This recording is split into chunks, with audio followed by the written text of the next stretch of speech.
And joining us on the line, it's great to welcome to Flow all the way from Edmonton, Alberta, Canada, Dan Davidson. G'day, Dan. How are you, mate? I'm great, man. Thanks for having me on the show. Absolute pleasure. So firstly, how's things going in the COVID world that we're in? How's it going for you where you are in Canada at the moment? It could be better. Yeah. We've been in a pretty hard lockdown for a little while here, and it's just I feel like we're in right now where I live. It's like the Texas of Canada. So there's a lot of people that are kind of refusing to pay attention to the rules, but just seems to not be going away anytime soon. There's still no concerts, no sporting events, nothing like that. But I think finally we're starting to see the end of it. The kids are going back to school right away, and they're projecting summer festival. Well, not festivals, but summer concerts are coming back in July, and finally turning a corner. Wow, I thought with Canadians being so polite because you're renowned for it, that you'd have this all sorted out by now. I know, you would think, right? Yeah. That's just a bunch of people angrily apologizing to each other. Yeah, can understand that. So have you been able to do any gigs or anything in the last 12 months at all? Well, one thing I was able to do that I thought was really cool was when this all went down, it was actually like the day COVID hit, I just knew that there had to be something to do about it. And so I started planning this. It was Canada's first digital music festival, and I think maybe the world's first digital music festival. And I got pretty much all the biggest artists in Canada to agree to join me on this thing. And basically I would get an artist to come in and do an Instagram/Facebook Live with me, and we'd do a chat, and they'd play a song, and I ended up getting like some of the biggest artists in Canada in country, rock, and pop.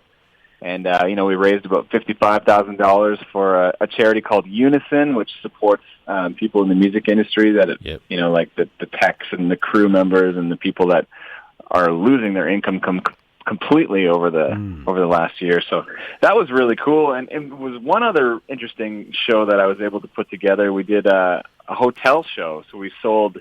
It was all COVID approved, and we sold out this hotel, and we set up a stage down on the pool deck. So there's about 100 rooms looking down on the pool, and we put on a country music show for the people. Yeah, it was really cool. Wow, that's a brilliant idea. That would have gone down well. Yeah, it was definitely groundbreaking. And after that, we started to see a couple more of these hotel concerts popping up in Canada here. So it's kind of nice. As much as the whole pandemic thing really sucks, it does provide some opportunities to get creative, and for some, for folks in the entertainment industry, that's kind of supposed to be what we're good at. So, yeah, is it leading to some more of these type shows? Have you got other things planned along that line, or you're just getting away from it and you want to get back to proper gigs? Well, I'd like to get back to proper gigs for sure, but we do have a couple little rods in the fire on some other virtual style shows. Like we're starting to put together, these last two concerts were me and a few other guys in the industry here, and the brand is called Dieselbird. And so we're starting to put together a Dieselbird, sort of a Nashville-style Bluebird Cafe songwriters round, but it's all virtual. And it was kind of like a really cool thing. So we found this 1920s-themed Prohibition-era speakeasy that we set up in and did a little songwriters round with some of our favorite Canadian writers. And it was really cool. It hasn't come out yet, but we're getting that going right away. And so who are some of your favourite Canadian writers? Just let us know, because I dare say we wouldn't even know anything about them, so let's find out who they are. Yeah, you might not. Well, one of my best friends in the Canadian country music scene is this guy named Clayton who plays in the band The Roadhammers. And they've had some success in Australia. And it's funny, there's actually quite a few Canadians that have been able to wedge a little foothold in the Australian country scene. We've one guy, Gord Bamford, who was actually born there. Yep. And he's doing well, and Jess Moskaluk is doing well, and there's a few other people that are starting to see that there's something happening down there that we got to be a part of. Yes, I think very much so. You should. And I think you'll fit in rather well, Dan, just quietly. So there you go. Perfect. Well, it'd be a fantastic place to tour in Canadian winter, that's for sure. Australian summer. Sounds good. Yes, I know many Canadians love our summers, and that's the exact reason why, because of the Canadian winter. Yeah. Now, I need to ask you, as I do to all the Canadians that I chat to, which hockey team are you a supporter and a big fan of? Well, I mean, a lot of people listening to this probably have never heard of them, but the Edmonton Oilers, that's my team. It's a dynasty team. It's the home of the two best players in hockey history, Wayne Gretzky and now Connor McDavid. So those are my guys. I do know about the Edmonton Oilers and Wayne Gretzky, and being a sporting fan as we are here at Flow. And just tell me what's going on with the hockey. Is the NHL, are they back doing things? What's it like? Could there be a day when the Oilers will win the Stanley Cup again? Well, today was the first game of the playoffs, and Edmonton lost. So I'm not super happy about that. But sorry, mate.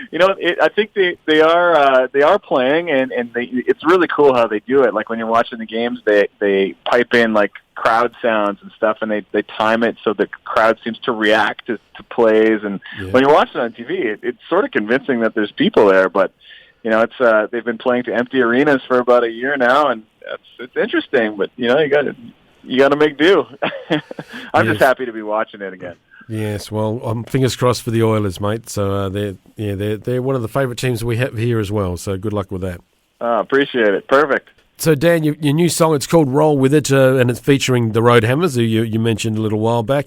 So how did the song all come about? Was it a song that you wrote with the guys, or how did it work? Yeah, well, I've one of the things I've been doing during the pandemic here is I've kind of accidentally got myself into a lot of production and songwriting gigs for lots of other artists. So I've been really fortunate to have some success in that world. And I was kind of asked to be a part of the writing process for the Hammers' new record. So yeah, we wrote. I've got 3 songs on the Roadhammers' upcoming record, and I'm producing 3 of the tracks. And as we were writing for it, we kind of came up with "Roll With It," and the guys and I were just kind of thinking like, yeah, this kind of seems like more of a Dan Davidson song than a Roadhammers song. So, luckily I've got a little bit of expertise in the studio, and I'm independent artist, and I like to move quickly. So we turned it around really quick, and I got the guys to come out to Edmonton before the lockdown started, and we were able to film a video. And it's the first time I've ever done a feature on a song ever. So I figure,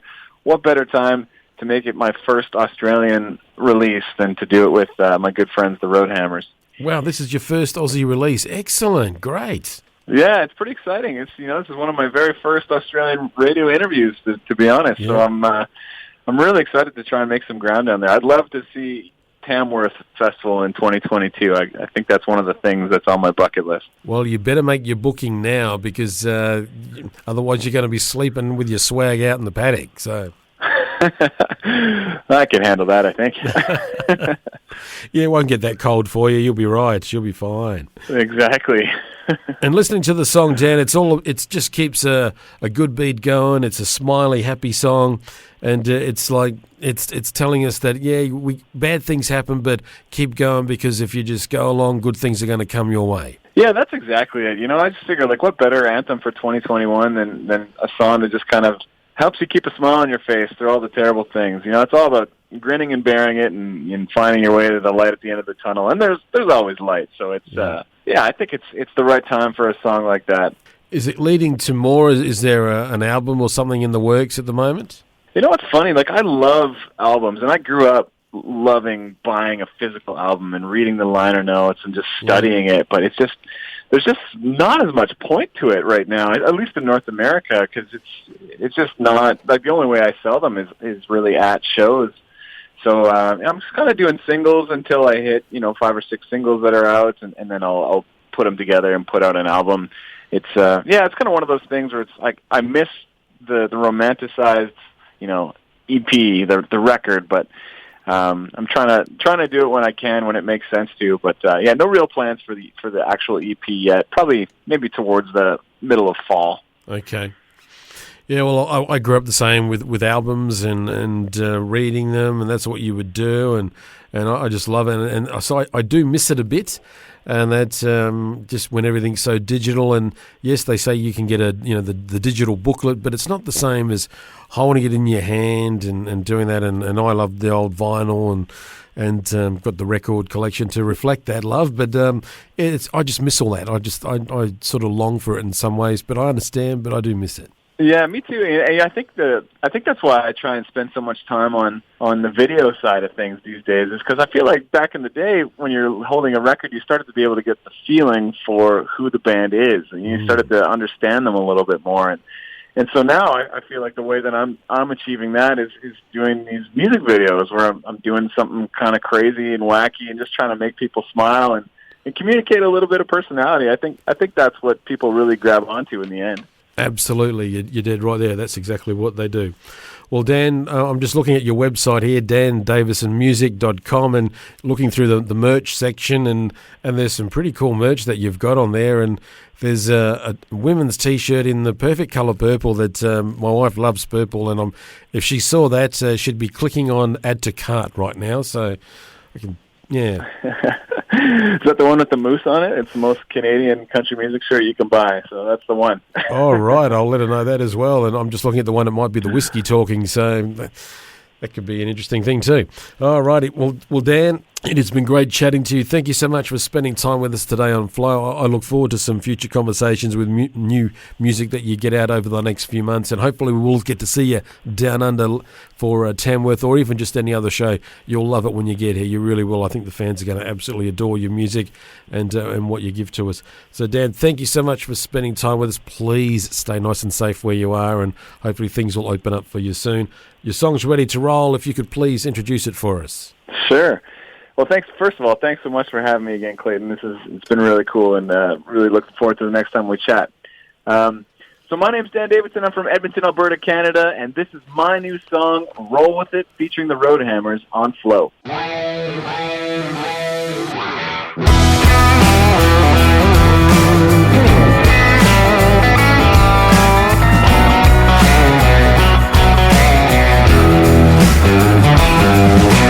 Smoke from the hood on a northbound lane, hella way to start a Labor Day. If I can't drink beer on a dock on the lake, I guess a couple silver bullets on my old tailgate and just suntan truck bed copper tone while I'm waiting for my AAA hook and go. It don't matter if the Firestone's flat, 'cause where I is where it's at. You gotta roll with it. Can't win if you don't scratch the ticket. 'Cause it is what it is, gonna do what it does. Ain't nothing you can do when you're down on your luck. But just roll with it. Let it roll off your back and don't quit it. 'Cause a spare or a strike, man, that's just life. You gotta roll with it.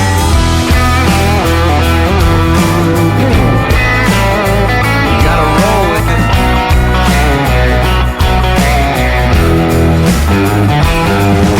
She pulls up in her big Dodge Ram, a highway angel for a helpless man. She said, "Hey cowboy, you going my way?" I said, "Yes ma'am, I guess I am today." You gotta roll with it. You can't win if you don't scratch the ticket. 'Cause it is what it is, gonna do what it does. Ain't nothing you can do when you're down on your luck. You just roll with it. Let it roll off your back and don't quit it. 'Cause a spare or a strike, man, that's just life. You gotta roll with it.